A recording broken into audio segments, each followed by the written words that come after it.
It always takes a little time for you to get the alerts that we're going live. So I like to start off talking a little bit about who I am and what I do. So I know that can get kind of boring for those of you who already know, but I don't want to get straight into our discussion and then have people miss it. So behind the camera answering, he's going to let me know if you guys have any questions, is my friend John. Hi. So he'll be able, if you have questions, that way I don't have to, you know, I always say, so I don't have to sit there and go like this because I'm getting older and my eyesight isn't so great. So I've been trying to do these videos every Sunday to help you guys. I want you to know where my viewpoint comes from. So I'm not a veterinarian. For those of you who know me know that, because I'd like to scream it at the rooftops, because veterinarians like to say that about me. Well, she's not a vet, so okay, you got me there. I'm not a veterinarian. I actually think that gives me a very valuable viewpoint because it's an unbiased viewpoint. So while they want to say that I don't know what I'm talking about, I like to say that sometimes we need to get our information from somebody who is not making money off of you, because even if they don't want to make those viewpoints biased, they just automatically are. So I can't make any money off of telling you not to vaccinate your dogs. So it gives me the ability to research it from a much different viewpoint. So while I'm not a veterinarian, I have 38 years, I think, going on now of working with animals, with cats, and 12 of those were in a animal hospital, not just one. I worked in quite a few animal hospitals and also alongside quite a few veterinarians. So I have quite a bit of experience, and for the last 20 years, I have 21 years going on, I have owned my own boarding facility. So that is why I feel very confident and secure in talking to you guys about disease and how it's spread and how animals pass those diseases and viruses and bacterias with each other back and forth, because of my experience, because of how many dogs I see all the time. So that's why I'm here today talking to you guys, because I wholeheartedly believe if we don't start changing the way things are done in our boarding facilities and our grooming shops and sadly now there's a lot of veterinarian hospitals who have opened up their own boarding facilities, they're attached to grooming shops and those kind of things.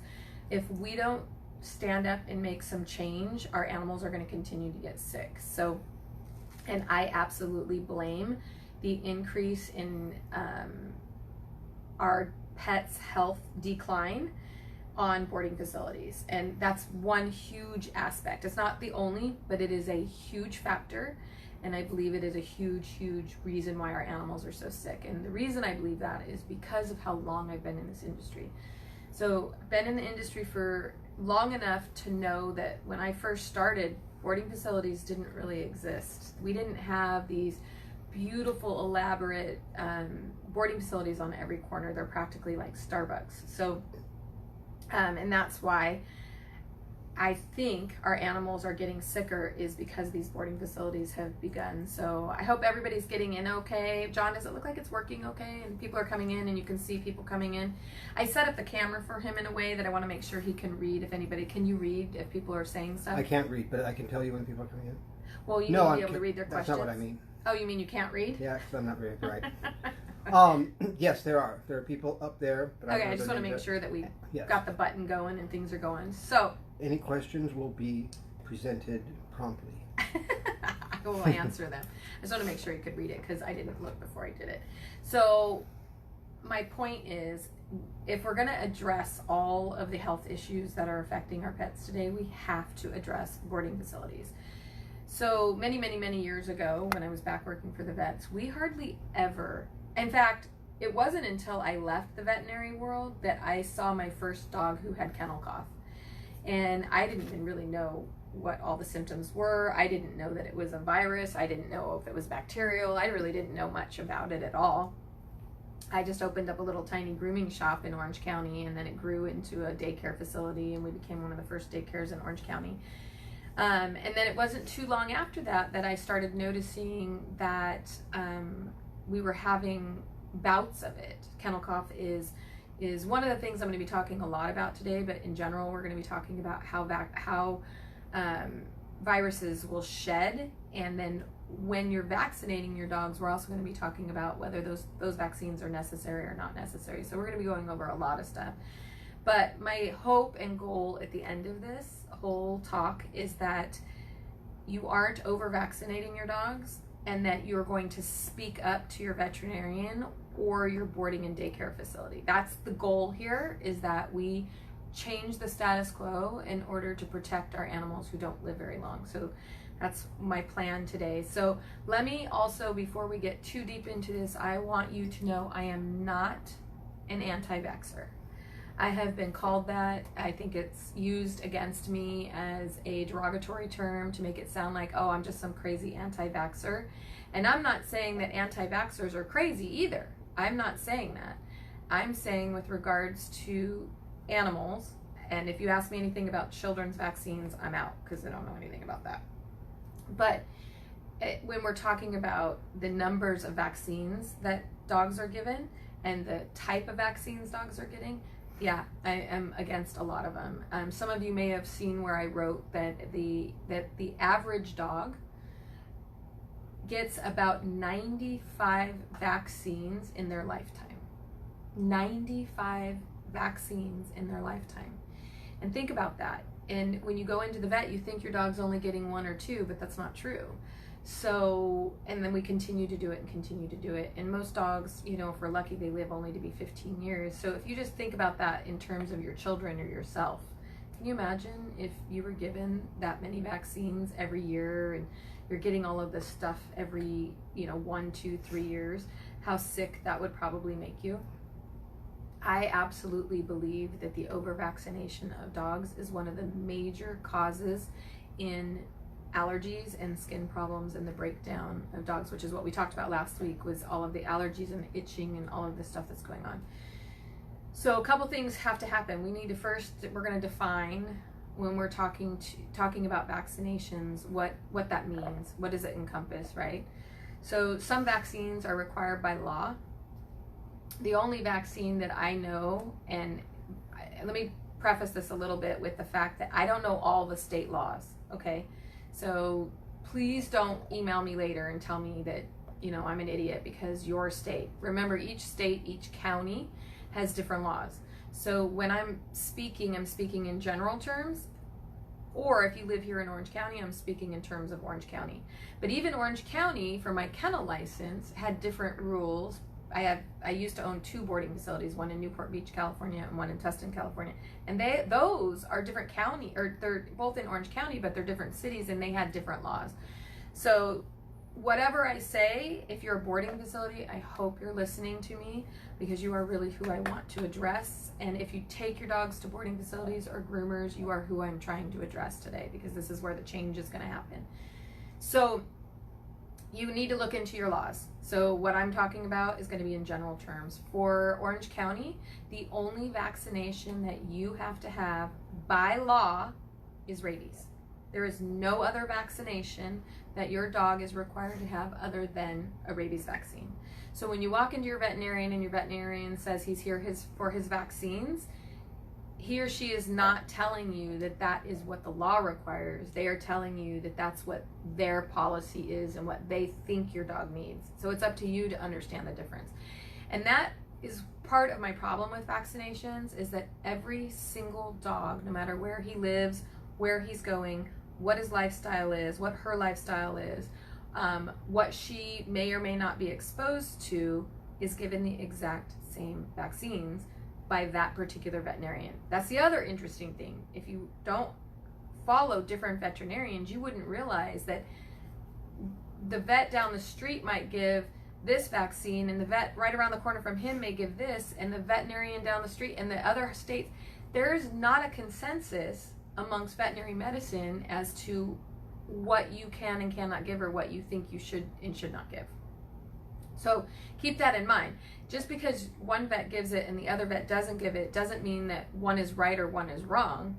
It's really about how diligent they're being in their research. And that's where I come in, is I'm going to help you guys I'm not here to tell you what you shouldn't do. I'm here to give you guys something to think about and decide for yourselves. I don't know your dogs. I know a lot of your dogs, but I don't know exactly, your dogs, especially if we're coming on here from a different country or state that I haven't seen. But you're going to have to be responsible for knowing what the vaccines are that we're talking about today, and whether or not your dog would be exposed to that. And then you need to make the choices yourself as to whether your pet needs it or not. So let's go over a few things. So I want to take you guys all the way back to when I first opened the boarding facility and what really got me studying a lot more about vaccines. So when I first opened it, I came from the veterinary world. And so coming from the veterinary world, of course, I thought all dogs needed to have every single vaccine, and it was very important that they did. And but it wasn't too soon after I left there that I started questioning that, and I started doing my research and looking up veterinarians who, now we didn't have like Google like we do now, so we're going back quite a few years. It wasn't as easy to find research. But I did get lucky. I found some books that I started reading, books by certain veterinarians like Dr. Schultz and Dr. Dodds, and I would try to read everything I could on vaccines and figure out how they were working. One of the things that really, really changed my course in understanding vaccinations was actually we didn't get a lot of it, but we would get every once in a while these kennel cough bouts that would come through. I would have a few dogs boarding, and then after the weekend would be over and they would get picked up, I would get calls from their parents saying, my dog's coughing, took him to the vet said he has an upper respiratory infection, which is kennel cough. And I thought, God, how is that possible? I'm making everybody get their vaccines. I've got everything I've read about it. You're supposed to have a lot of airflow and that kind of thing. So how can these dogs still be getting it? And that is what led me down the path that I'm on now. And I'm so happy and pleased to say that I haven't had a kennel cough virus come out of the spa in probably about 4 to 5 years. I have to go back and look. But I had to change a lot of my thinking. And one of the first things I did is I put in HEPA filters throughout the entire facility to help clean the air, because the air that your pet breathes is super, super important. In the very beginning, I decided to start having dogs wait a few days before they would come in after a vaccine, because I was learning about shedding viruses and how if you give a vaccine to an animal, it can actually shed and it can affect the whole area.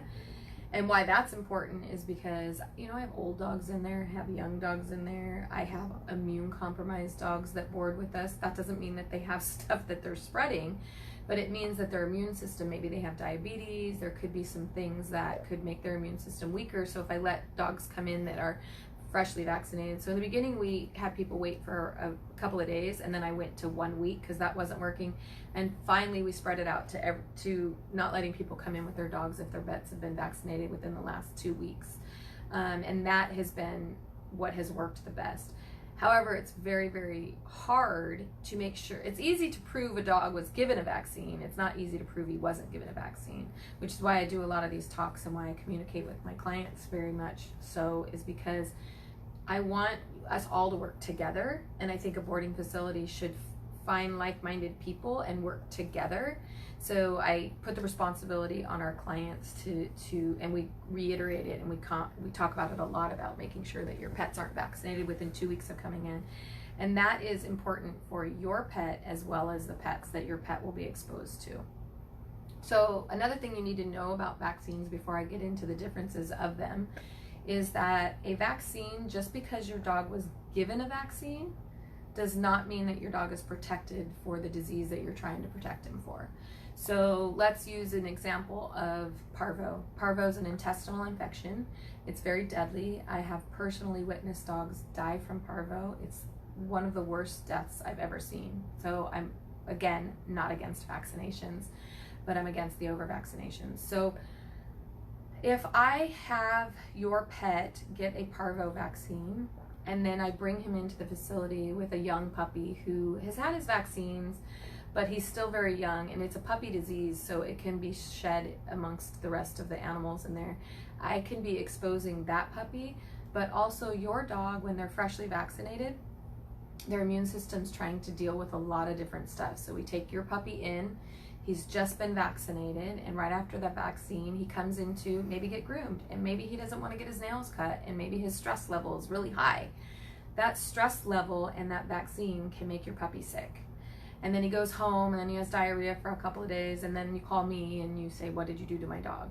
It's really hard for me to explain that that was all caused by us bombarding his system with stress and vaccines. So 2 weeks, wherever you take your dogs, you want to make sure, and you really shouldn't be going to a facility that isn't requiring a waiting period. I personally think the waiting period should be 2 weeks, but if they're not requiring a waiting period, I guarantee you're exposing your dog to all sorts of stuff. And if your dog isn't actually protected, so I told you, just because you give the shot to the dog doesn't mean that your dog is protected. There are probably thousands of animals walking around this planet right now who have their little piece of paper that says that their dog was vaccinated, whose body never even worked up the antibodies in order to protect him. We're going to get into that later. So that's another reason why I want you to wait 2 weeks, because according to Dr. Jean Dodds, who's the one of the leading experts in the country, she's actually one of the still practicing veterinarians. Dr. Schultz was also one of the many leading experts, but he's since retired.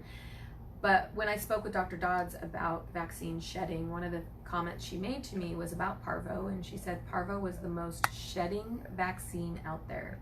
So if you bring your puppy to a boarding facility and your puppy's antibodies were never produced from the vaccine, and that boarding facility is allowing puppies to come in that were just vaccinated, or dogs to come in that were just vaccinated, your dog's going to be exposed to it and possibly get sick from it, because it's not a controlled amount going into his body. So it could very well make your dog very sick. That's why when you're choosing your boarding facilities or your grooming shops or your veterinarian hospitals who are vaccinating dogs all day long, which is why I get so frustrated about veterinarian hospitals that have boarding facilities and stuff attached to them, is because I don't think they can create a healthy environment. I think it's really hard to do that. Sick animals are coming in the door and all this stuff's going on, but that's another whole nother thing. So, but Dr. Dodds said that many years ago, they would take puppies and, like a litter, a breeder would take a whole litter of puppies and she would vaccinate one puppy. And the rest of the dogs would, that's how the rest of the dogs would get inoculated, was just from that one puppy shedding that vaccine. That's how strong the shed is, and that's why it's super important. And that's also why a lot of times you take your dog to a facility and they come home with something like a kennel cough, which is the most common. By the way, it's not very common for parvo and distemper and those kind of things to be happening in boarding facilities that are being responsible and cleaning and making sure that their dogs aren't sick. We know the symptoms of it, but just like you guys are learning with coronavirus, which is what I keep saying, one of the only things good about coronavirus is people are starting to learn about antibodies and learning about titer tests and learning about all the viruses and how they shed. So that is a good thing that we're learning it, and I'm hoping I can kind of utilize your knowledge of what you're learning from coronavirus in order to help you better understand how to protect your animals. So, okay, so let's get into the differences between vaccines. So the AVMA, which is the American Veterinary Board, has taken vaccinations for pets and puts them into two groups. One is called a non-core group and one is called a core group.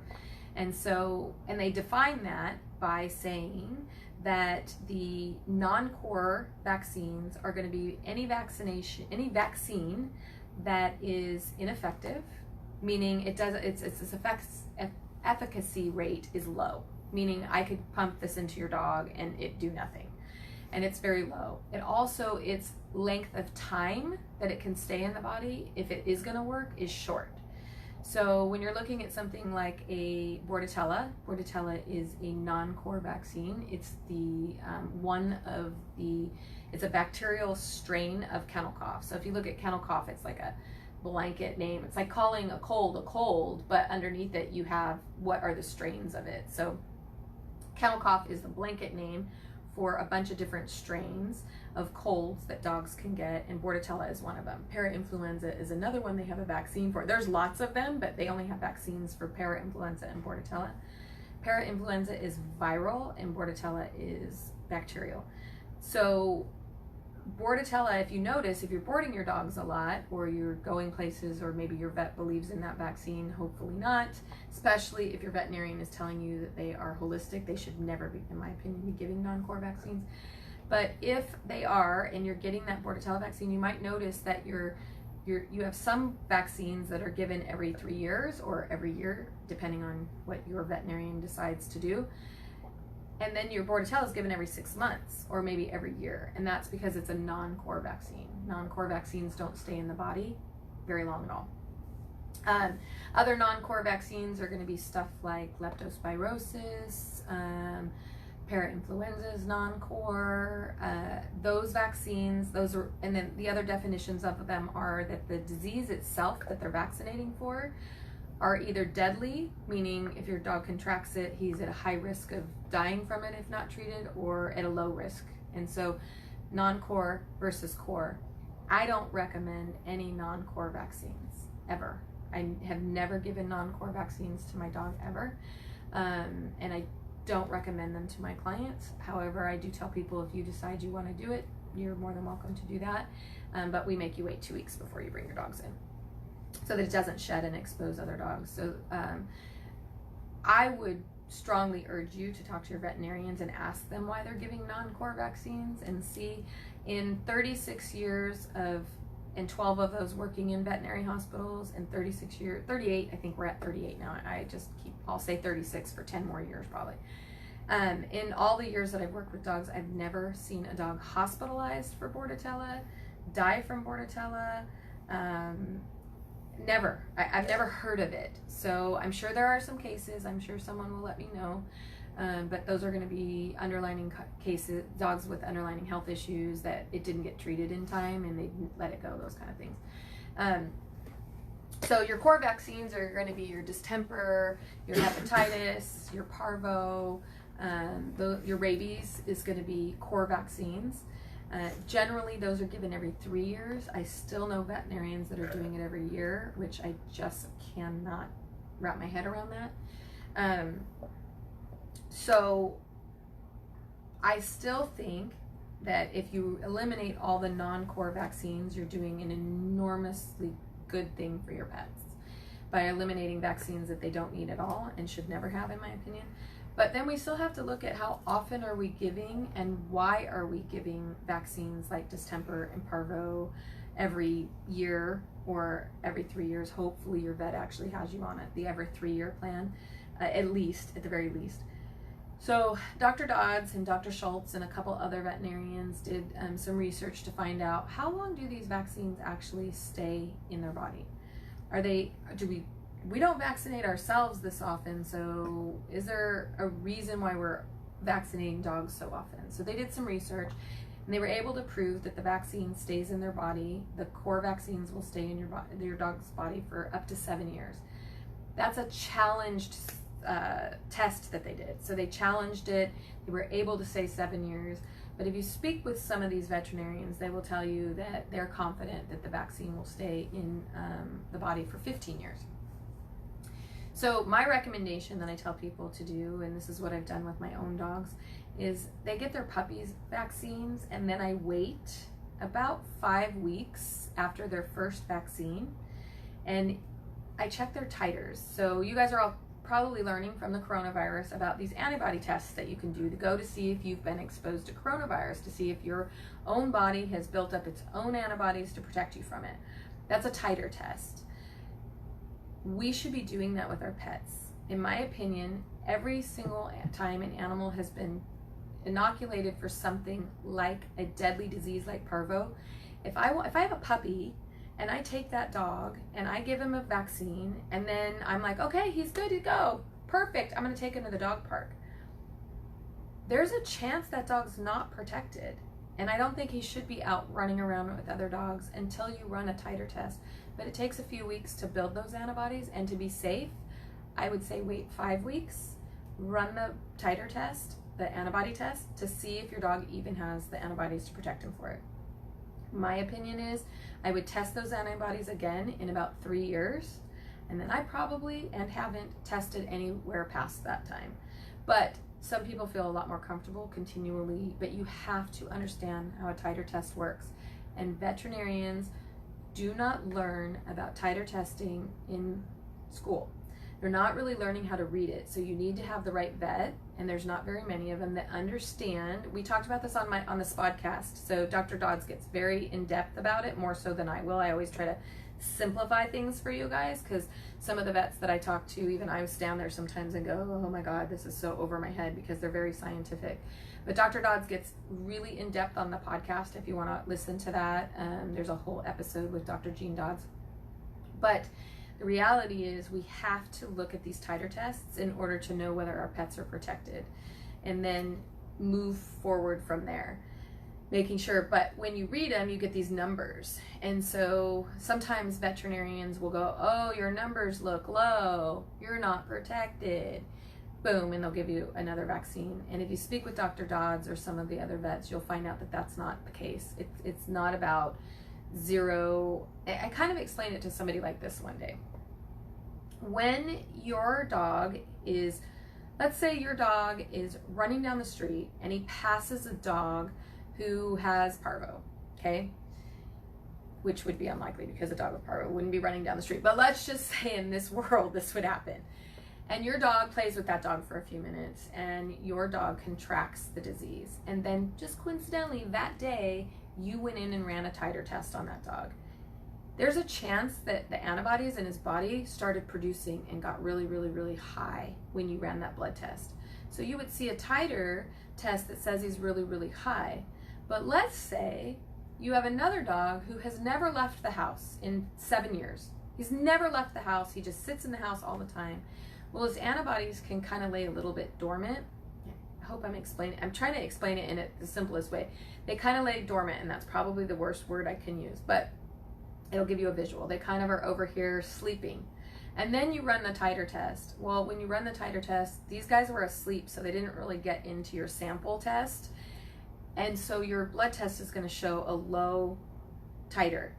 Well, that doesn't mean your dog isn't protected. It just means your dog hasn't been exposed to the virus enough to wake these little guys up and have them go running all through the body going, oh shit, someone's gonna die, help, and pulling in all their people to help save your dog.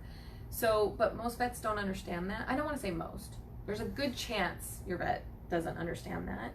So if you're running titer tests, I strongly urge you to either run them and get the test and make sure that the person who's reading it actually understands that, and they're not just looking at 0 to 100, because you can have that fluctuation. So, but I think if you really want to know that your dog is protected for something deadly, you should be running titer tests. I think that you shouldn't be over vaccinating your dog, and I think that you shouldn't be giving your dog any non-core vaccines. I think that when we give dogs vaccines like distemper, parvo, let's call it the 5-in-1, okay? So the most common vaccines are, people go to the vet and they're like, oh, he got one shot. My dog only got one shot. No, he didn't. He most likely, there's very few vaccines that only come in one shot. Bordetella is usually intranasal, which don't even get me started on that, because I'm absolutely convinced that it's causing nose cancer. I don't have the science behind it yet, but I will bring it to you guys, because I am so sure that intranasal vaccine is causing it, but I have to do some research on it. So Bordetella is by itself, rabies is by itself, but the 5-in-1 vaccine is distemper, hepatitis, leptospirosis, parainfluenza, and parvo. That's 5 vaccines in one.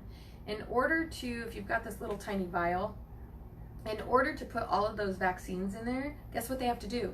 Put a whole bunch of preservatives in there and heavy metals and all that other stuff that people don't think about. When you're giving your dog a vaccine, you're giving them all this other stuff.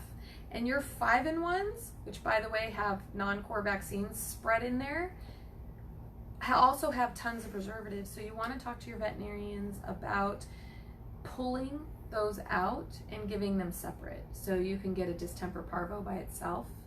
And I wouldn't recommend doing them all in one day. I know it's inconvenience, but I don't know how and why America is so hell-bent on convenience over health. It baffles my mind that we would rather hurry up, get our dog into the vet, not have to be there for very long, get his vaccines in a 5-in-1 shot, and go home for the day, versus coming back 2 or 3 times to make sure our pets are healthy. We have to stop thinking of health as being a convenient thing. It shouldn't be convenient. The more convenient it is, the worse it's going to be on your health, on your pet's health, just like food, right? We talk about food all the time. convenience is not health. It can't be. Burger King is so convenient for me, plus. And I go there, and so does John, and neither one of us can even deny that right now. Nope. Sometimes I'm in a hurry and I want to run through there, but there's a salad at Burger King. Please stop it. No, it's not convenient. It's convenient. It's not healthy. People eat salads at Burger King. They do, but they're loaded in something. I just know they are. I mean, come on, seriously. They sit in the refrigerator for like 10 days or something. Have to have a Whopper with lots of. No. Fake ingredients. Start thinking, and here's the thing about thinking something's convenient.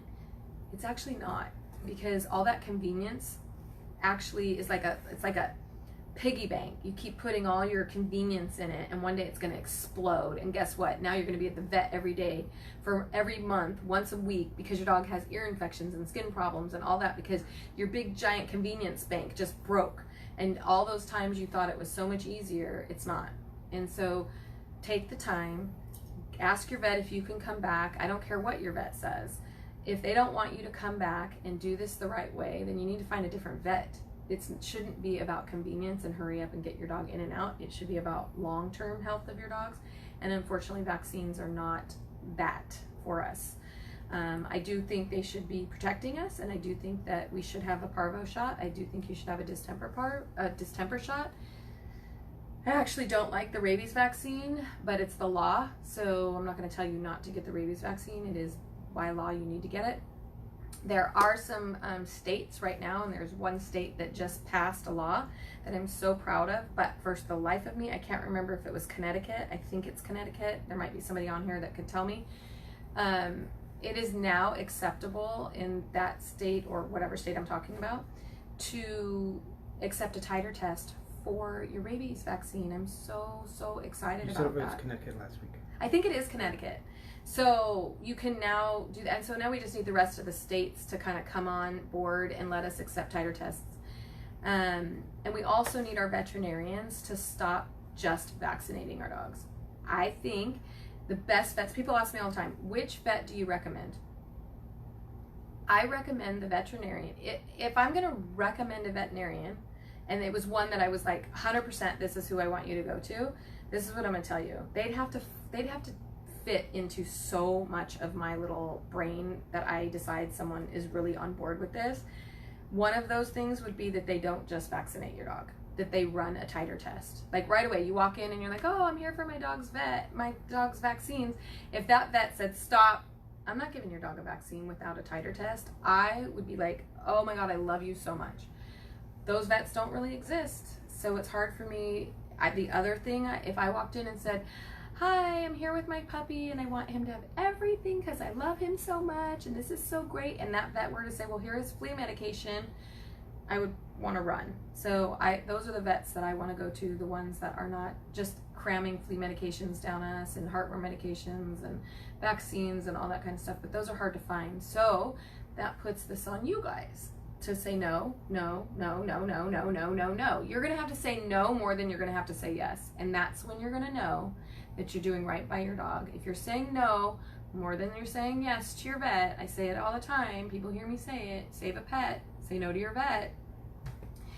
It sucks that we've come to this, but it has come to this. We have to start standing up for our animals, saying no. I had a client 2 days ago, I'm still so mad about this that I'm gonna vent a little here. She has a Labrador Retriever who is the sweetest thing ever. His name is Crockett, and he is precious. He was getting hot spots, and she's just in the beginning stages of learning about nutrition and stuff, and so I've been talking to her. Well, he's been getting hot spots, so she goes to the veterinarian. And because of COVID now, you have to sit in your car, so you don't even get to see. They just take your dog in the back and then tell you he needs all this stuff, and then you come out and they give you the dog, and then there's your bill. Kind of sucks. It's not good, and I'm sure the vets don't like doing it that way, but that is the reality. So they get a phone call that says, oh, he has flea dirt on him. So flea dirt, just so you guys know, when a flea bites a dog and he releases, so two things happen. One, when they bite, they inject an antiseptic into your dog so that they can continue to feed without your dog constantly feeling it. When the flea releases, a little tiny droplet of blood comes out. Well, that blood dries up pretty quick and it becomes what they call flea dirt. And so it's all over. in really, really bad cases, I'll wash a dog that has that much flea dirt on him or her, and my water will turn red blood.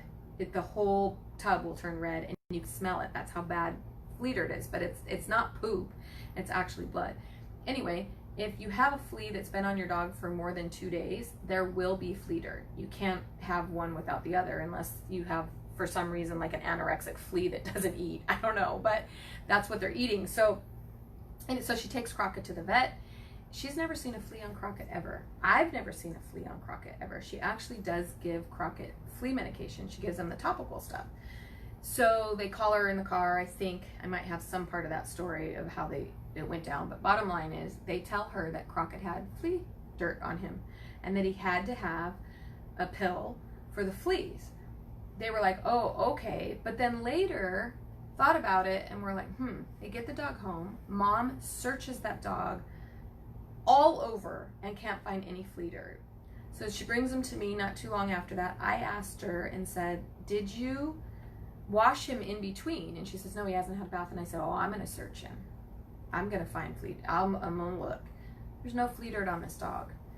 My point to that is that veterinarian took it upon herself to believe that those hot spots were caused by fleas, and without really making sure, she gave that dog, not only did she give that dog flea stuff, but she gave him stuff on top of the topical that the mom also was giving him.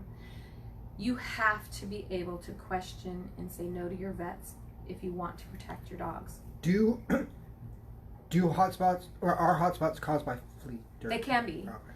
Not by flea dirt. Oh. So indirectly, yes, a hot spot can be caused by a flea. So a flea will bite your dog, and then your dog will just start chewing at it excessively, transfer his bacteria from his mouth onto his skin, and inadvertently cause a hot spot to grow. My personal opinion, and some research that I'm doing right now, but when people like hypothesize stuff, I think some people hypothesize it, but deep down they're like, I already know the answer to this because I'm super brilliant. That's how I am right now with hot spots. I am so sure that they're caused by hormones. In general, the fluctuation of hormones is what I think is causing hot spots. I think that when pets eat certain food that are high in hormones, so people think it's food related and they think it's allergy related. So like my dog ate chicken and then my dog got a hot spot, so he must be allergic to it. But I think it's actually hormone related. And the reason I think that is because I have a female dog who's not spayed, and every time she goes into heat, her estrogen levels go through the roof, and boom, there goes a hot spot. Yet I feed her the same diet pretty much all the time. I mean, she does rotation diet, but it's on a rotation, so I know what she's eating. But she only gets a hot spot when she's on her period, or she's in heat, sorry. Dog language. When she's in heat, she gets hot spots, and she always gets them down around her little area. The estrogen is the highest.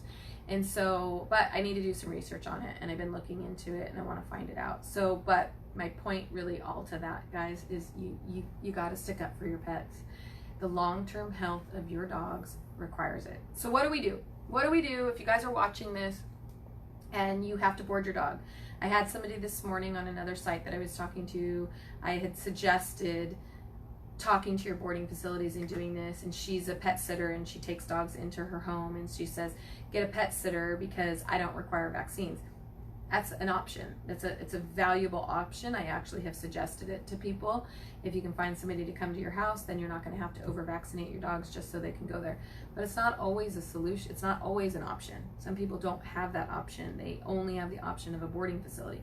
I can't tell you how many times I've boarded dogs here where the whole family is going to a wedding and their sitter's out for the weekend, or the sitter's taken, so whatever it is. So we have to start looking towards what do we do? What do we do as a society of people who care about pets? Start standing up to your boarding facilities.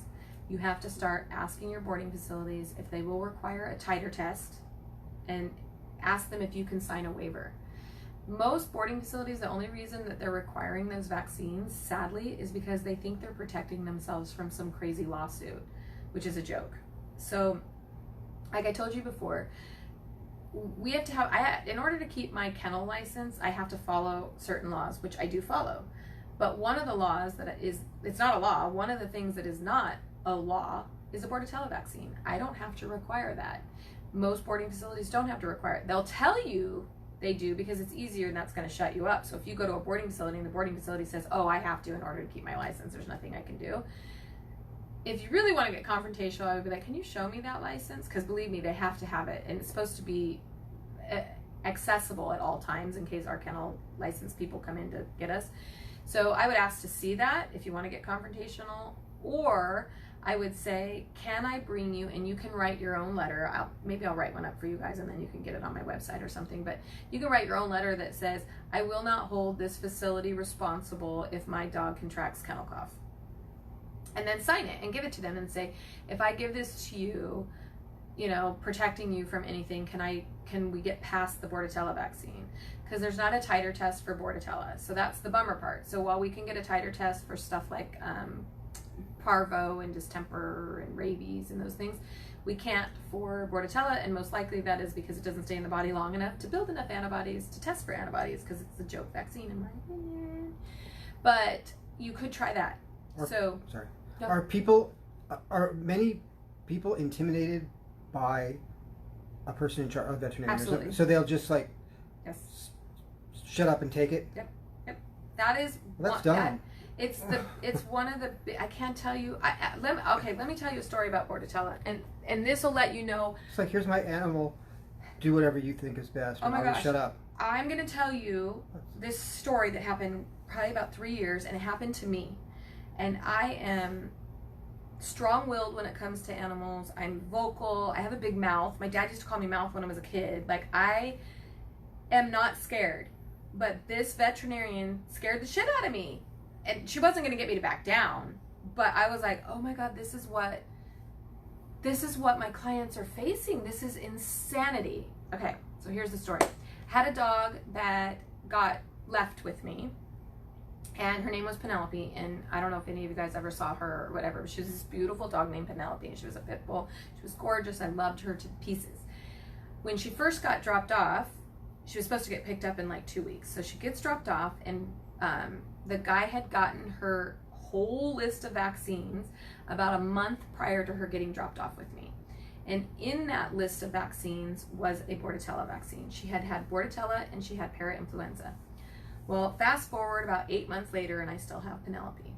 And so I got to start finding a home for Penelope. And so They better have been in a car accident. Huh? They better have had a car accident. No, it's a No, not to say that, but just to like dump a dog off and say bye. Well, it wasn't that yourself. bad. Like, there's a long story attached to it, but I had to find a home for Penelope. So Penelope, I got connected with a veterinarian that I had been doing some rescue organization stuff with. Like, I was helping her.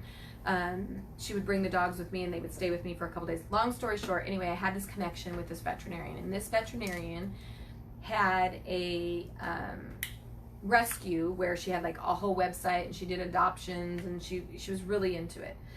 So because I did a lot for her, she decided, hey, I'll help you find a home for Penelope. I'll put her on our adoption page, you know, and I thought that was a very nice gesture to kind of exchange favors for each other. I didn't know her hardly at all, other than that. So she puts Penelope on the page, and then she gets somebody who says they're interested in her, which I was like, oh my God, really? Because Penelope was a pit bull, and I thought she was my new dog.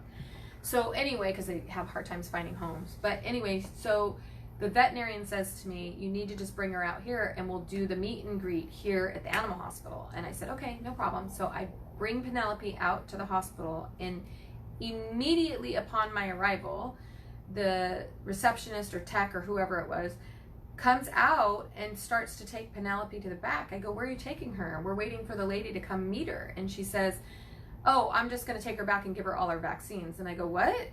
And she goes, I'm going to give her, I go, first off, she was just vaccinated a month ago. So that was problem number one. You didn't even ask what she had had. You just were like, we're just going to do it. That was number one problem. Number two problem was I called over to my office and had the vaccines faxed over to this veterinarian. And when they came over, it showed that they were just vaccinated, a month ago. So I thought that would end it. You would think it would end it. No, it didn't end it. Now she says, well, we're going to give her Bordetella and Parvo. And I said, why? And she goes, well, her Parvo wasn't done a month ago. Her Parvo had been done a year prior. It was the other ones that were given. And so she says, I give Parvo every year. And I said, okay, but this vaccine was a 3-year vaccine, and she was just given it a year ago. And she says, yeah, but I give it every year. And I said, okay, well, we're not doing that.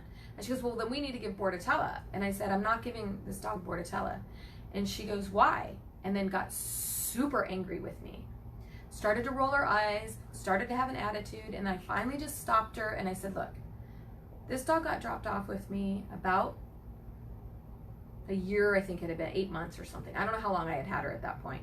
And I said, but when she first got dropped off with me, this was back at my other facility, it was only a matter of time. It was probably a week into her stay, she got kennel cough. And I know it came from the vaccine because it was right after she had been vaccinated for it. And I said, she got the kennel cough. She had kennel cough. And she says, well, she needs to be vaccinated. And I said, are you missing the connection here? She was vaccinated for it, and a week later she got kennel cough, and you want me to vaccinate her again? It got extremely heated, very bad. Most people would have just been like, okay. You guys gotta stop being okay.